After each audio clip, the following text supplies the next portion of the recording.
in 2011. Good luck. Come on, monster. It's the follow-up to Oblivion. It's the latest game in the Elder Scrolls series. Oblivion was 2006 Game of the Year. It's go wherever you want, do whatever you want, huge open-world role-playing game. So we really tried to sort of make it so you can just pick up the controller and play. What you put in your right hand, the right trigger does that, and your left trigger does what you put in your left hand. So we really wanted to sort of make it like you can just pick up the game and play, and what you do in the game is how your character becomes in the world. So if you want to play like a straight warrior with just a shield and a sword, you can do that. If you use a lot of magic, your skills will go up in that way, and you'll be more of a magical character. So it's really just how you play defines your character as you go through the game. We worked on the user interface is much easier to understand. We wanted to get away from spreadsheets and stats and sort of let you see all the objects in the world, and just really get immersed in the world and not worry about what you're doing to play the game, but just play the game. We have an auto animation system. We're using Havoc behavior, so we have new animations make it more immersive. We improved third person, so you can play in third person. It's primarily a first person game, but a lot of people like to play in third person, so we improved that, making the user interface much easier to understand where you're going in the game, what you're doing. And then also with our Radiant story, it allows us to sort of tailor the game as you play through it. So if there's parts of the game you haven't seen, or dungeons you haven't gone to, or quests you haven't done, the game keeps track of this, and it'll sort of tailor the experience for you as you play through to take this huge open world and make it more of a cohesive game. Basically, dragons haven't been in Elder Scrolls games until now. They're back in this game, and they're really a key part of the world and the story itself.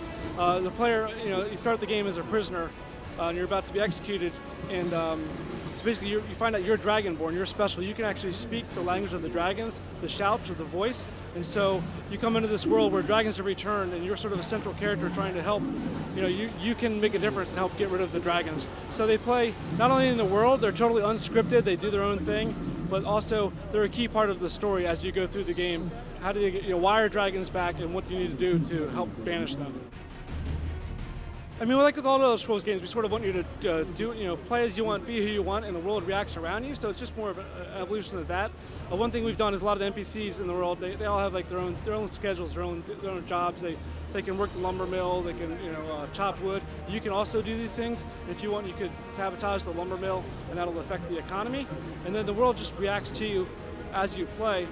We have 5 cities in the game this time, so we're able to focus a little bit more on each city having its own sort of feel, its own unique culture, and much more rugged and brutal world than Oblivion. There's a main quest you can play through, which is about 25 or 30 hours, and then there's we have over 150 dungeons, just for random dungeons and places you can go, and then we also have the faction line. So we've said here at E3 we're talking about the Mages Guild is back, the Companions Guild, which is the fighter, and also the Thieves Guild. So we have those faction lines you can do, as well as the main quest, or you can just go off and play however you want, and it'll all sort of reacts to how you play, but it's all available to you. So we have the perk system too. One of the things we carried over from Fallout 3, where every level, when you level up, you can pick a perk for your character. So that's another way you can sort of define your character. You can pick a perk to sort of enhance your blocking spell. One of the cool perks is when you block, it'll actually slow time.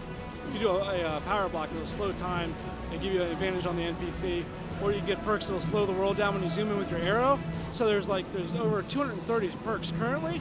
So every level you level up, you get a new perk. So it really allows you to define, what character you want to play, how you want to play, and opens up all sorts of possibilities as you play through. You can dual wield swords. So actually, you can dual wield any one-handed weapon in the game.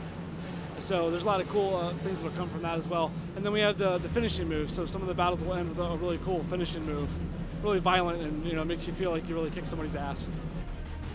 So yeah, so it's Elder Scrolls game, open world, go where you want, be what you want, do what you want. Return of Dragons to the Elder Scrolls series, which is a big thing.